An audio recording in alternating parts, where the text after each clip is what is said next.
Hi ever welcome to my channel. ഇന്ന് വന്നിട്ടുള്ളത് ബ്രേക്ക്ഫാസ്റ്റിൻ്റെ ഒരു റെസിപ്പിയാണ്. നല്ലൊരു തട്ടപ്പയും അതിന് കൂടെ നല്ലൊരു ഹെൽത്തി ആയിട്ടുള്ളൊരു കറിയാണ്. ഈ തട്ടപ്പയ്ക്ക് നല്ലൊരു ഹെൽത്തി ആയിട്ടുള്ളൊരു കറി നല്ലൊരു കോംബോ ആണ്. അപ്പോൾ വീഡിയോയിലേക്ക് കടക്കാം. ഞാനിവിടെ രാത്രിയാണിത്. ഞാൻ 2 കപ്പ് പച്ചരി എടുത്തിട്ടുണ്ട്. അതൊന്ന് നന്നായിട്ട് കഴുകിയെടുത്ത് വരുന്നുണ്ട്. ഇത് നന്നായിട്ട് കഴുകിയെടുത്തതിന് ശേഷം ഇതിലേക്ക് 1/2 കപ്പ് ചോറ്, 1 കപ്പ് തേങ്ങ, 1/4 ടീസ്പൂൺ ഈസ്റ്റ്, ആവശ്യത്തിനുള്ള ഉപ്പും 1.5 ടേബിൾ സ്പൂൺ പഞ്ചസാര. ഇതൊന്ന് നന്നായി മിക്സാക്കി കൊടുത്തിട്ട് നന്നായിട്ട് മിക്സാക്കി എടുക്കണം. ഇതിലേക്ക് 2 കപ്പ് വെള്ളമാണ് ഒഴിക്കുന്നത്. 1 കപ്പ് പച്ചരിക്ക് 2 കപ്പ് വെള്ളം ഇതിൽ കുതിർത്ത് വെച്ച് ഇതെല്ലാം ചേർത്തിട്ടൊന്ന് കുതിർത്ത് വെച്ചാൽ മതി. ഇത് ഞാൻ രാവിലെ എണീച്ചിട്ട് അരച്ചെടുക്കുകയാണ്. രാത്രി വെള്ളത്തിലിട്ട് വെച്ചാൽ രാവിലെ എണീച്ചിട്ട് അരച്ചിട്ടുണ്ടാക്കിയാൽ മതി. ഞാനിവിടെ ഒരു മിക്സിൻ്റെ ജാറിലേക്ക് ഇട്ടൊന്ന് അരച്ചെടുക്കുകയാണ്. നന്നായിട്ട് പേസ്റ്റാക്കിയിട്ട് അരച്ചെടുക്കണം. ഇതിനെ തരി പോലൊന്നും ഇല്ലാതെ നന്നായിട്ട് അരച്ചെടുക്കണം. ഇത് ഞാനൊരു ഡ്രൈ ആയൊരു പാത്രത്തിലേക്ക് മാറ്റി കൊടുക്കുകയാണ്. ഇതൊന്ന് നന്നായിട്ട് കയ്യിലിട്ടൊന്ന് നന്നായിട്ട് കലക്കിയെടുത്തിട്ട് 1.5 മണിക്കൂർ 1.5 മണിക്കൂർ ഇല്ലെങ്കിൽ 2 മണിക്കൂർ റെസ്റ്റ് ചെയ്യാൻ വെക്കണം. അപ്പോൾ ഞാനിവിടെ ഒരു ഹെൽത്തി ആയിട്ടുള്ളൊരു കറി ഉണ്ടാക്കുകയാണ്. ഞാനിവിടെ എടുത്തിട്ടുള്ള മൂങ് ദാൽ, ചെറുപയറിൻ്റെ പരിപ്പ് കൊണ്ടുണ്ടാക്കുകയാണ് മൂങ് ദാൽ. അത് ഞാൻ വേവിക്കാൻ വെച്ചിട്ടുണ്ട്. അത് വെന്ത് വരുമ്പത്തിന് ഇതിലേക്ക് ഞാൻ മസാല റെഡിയാക്കുകയാണ്.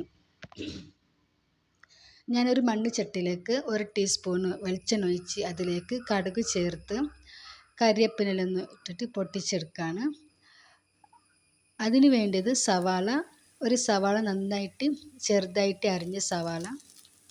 ഇതൊന്ന് റോസ്റ്റായി വരുമ്പോഴത്തേന് ഇതിലേക്ക് ഇഞ്ചി വെളുത്തുള്ളി ചതച്ചത് ചേർക്കുകയാണ്. ഉള്ളി നന്നായി ഫ്രൈ ആയിട്ട് വരണം. അപ്പം അതിന് കറി ടേസ്റ്റായിട്ട് കിട്ടുള്ളൂ. ഇത് ഫ്രൈ ആയതിൻ്റെ ശേഷം ഇതിലേക്ക് ഞാൻ ഒരു തക്കാളി ചേർത്ത് കൊടുക്കുകയാണ്. ആവശ്യത്തിനുള്ള പച്ചമുളക് നമ്മൾക്ക് എത്ര എരിവ് അത്ര പച്ചമുളക് ചേർത്താൽ മതി. ഇതൊന്ന് ഫ്രൈ ആക്കിയതിൻ്റെ ശേഷം ഇതിലേക്ക് ഞാൻ ഉരുളക്കിഴങ്ങും ക്യാരറ്റും പൊട്ടറ്റോ ഞാനിതിലേക്ക് കട്ട് ചെയ്ത് ഇതിലേക്ക് ചേർത്ത് കൊടുക്കുകയാണ്.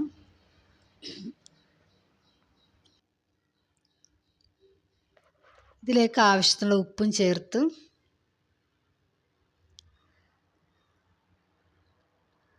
ആവശ്യത്തിനുള്ള വെള്ളം ഒഴിച്ചിട്ടൊന്ന് വേവിക്കാൻ വെച്ചാൽ മതി. ഇതിലേക്ക് ഞാൻ മഞ്ഞൾപ്പൊടി ചേർത്തിട്ടില്ല. ഞാൻ ചെറുപയർ പരിപ്പും വേവിക്കാൻ വെക്കുമ്പോഴത്തേന് അതിലേക്ക് ഉപ്പും മഞ്ഞൾപ്പൊടി വേവിക്കാൻ വെച്ചിട്ടുണ്ട്. ഇപ്പോൾ ഇവിടെ മസാലയൊക്കെ റെഡിയായിട്ട് വന്നിട്ടുണ്ട്.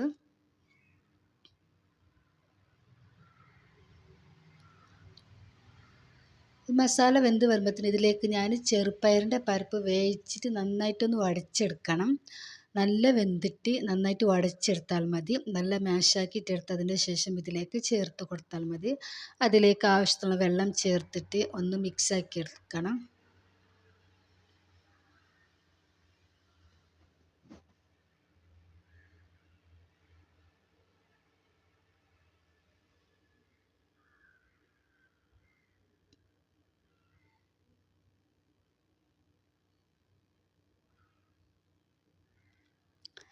ഇതെല്ലാം മിക്സ് ആയതിന് ശേഷം ഇതിനെ ഞാൻ അടച്ച് വെച്ചിട്ട് തിളപ്പിക്കാൻ വേണ്ടി വെക്കാണ്. ഇത് ഓൾറെഡി വെന്തതല്ലേ, അപ്പോൾ അതുകൊണ്ട് തിളപ്പിച്ചെടുത്താൽ മതി. അത് തിളച്ച് വരുമ്പോഴത്തേന് ഇവിടെ മാവൊക്കെ റെഡി ആയിട്ട് വന്നിട്ട് ഞാൻ 1.5 മണിക്കൂർ ആയിട്ടുള്ളത്രയാണ്. 1.5 മണിക്കൂർ 2 മണിക്കൂറിൻ്റെ ഉള്ളിൽ ആയിട്ട് കിട്ടിയാൽ മതി. കൂടുതൽ വെക്കാൻ പറ്റില്ല. 2 മണിക്കൂറിന് കൂടുതൽ വെച്ചാൽ മാവ് പുളിച്ച് പോകുന്നുണ്ട്. ഞാനിവിടെ ഒരു പാത്രത്തിലേക്ക് ഒരു പ്ലേറ്റിലേക്ക് എണ്ണ തടഞ്ഞിട്ട് ഇഡ്ഡലി ചെമ്പിൻ്റെ പാത്രത്തിൽ ആവിലൊന്ന് വേവിച്ചെടുക്കുകയാണ്. ഇതൊന്ന് അടച്ച് വെച്ചിട്ട് ഒരു 10-15 മിനിറ്റിനുള്ളിൽ റെഡി ആയിട്ട് കിട്ടും. ഹൈ ഫ്ലെയിമിൽ 10 മിനിറ്റ് മതി. അപ്പോൾ അവിടെ വേവിക്കാൻ വെച്ചിട്ടുണ്ട്. ഇപ്പോൾ ഇവിടെ കറി നന്നായി തിളച്ച് വന്നിട്ടുണ്ട്. ഇനി തിളച്ചതിന് ശേഷം ഇതിലേക്ക് ഞാൻ മല്ലിച്ചപ്പ് വിതറി കൊടുക്കുകയാണ്. ഇപ്പോൾ ഇവിടെ കറി റെഡിയായിട്ട് വന്നിട്ടുണ്ട്.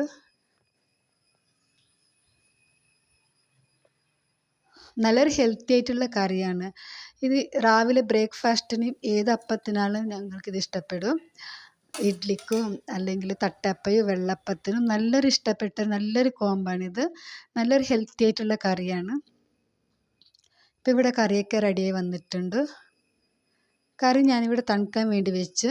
അപ്പോൾ അതിന് അപ്പയും റെഡിയായി കിട്ടിയിട്ടുണ്ട്. തട്ടപ്പ റെഡിയായി കിട്ടിയിട്ടുണ്ട്. ഈ തട്ടപ്പക്ക് ഇതൊരു ഹെൽത്തി ആയിട്ടുള്ളൊരു കറി. നല്ലൊരു ടേസ്റ്റാണ്, നല്ലൊരു കോമ്പാണ്. ഉണ്ടാക്കി നോക്കിക്കോളി, ഇഷ്ടപ്പെടും. പ്ലീസ് ഒന്ന് സബ്സ്ക്രൈബ് ചെയ്യണം. വീഡിയോ ഇഷ്ടപ്പെട്ടിട്ടുണ്ടെങ്കിൽ ഷെയർ ചെയ്യണം, ലൈക്ക് ചെയ്യണം, സപ്പോർട്ട് ചെയ്യണം. ഇനി അടുത്ത വീഡിയോ ആയിട്ട് വരാം ഇൻഷാ അല്ലാ.